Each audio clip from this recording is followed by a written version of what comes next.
पालकमंत्री पदावरून महायुतीत सध्या नाराजी नाट्य सुरू आहे, ते काही संपण्याचं नाव घेत नाही। नाशिक आणि रायगडच्या पालकमंत्रीपदाला स्थगिती दिलेली असली तरी नावं जाहीर झालेले मंत्रीच पालकमंत्रीपदावर कायम राहण्याची दाट शक्यता आहे। दुसरीकडे आधी मंत्रीपद आणि आता पालकमंत्रीपदावरून युतीत रंगलेल्या वादावरून विरोधकांनी टोलेबाजी केली।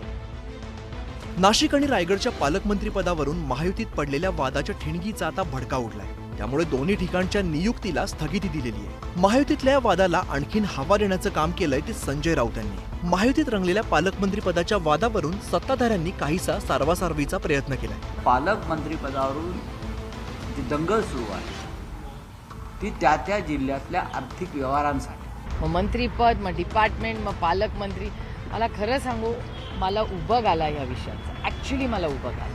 महायुतीचा महत्त्वाचा भाग असणारे एकनाथ शिंदे व त्यांचा पक्ष आहे, त्यांच्याही काही कार्यकर्त्यांसाठी, स्वतःच्या आमदारांसाठी काही इच्छा व्यक्त करणं हे गैर आहे असं मानणाऱ्यापैकी मी नाही। सरकारमधल्या या बेबनावावरती टीका करण्याची आयती संधीच विरोधकांना चालून आली आहे।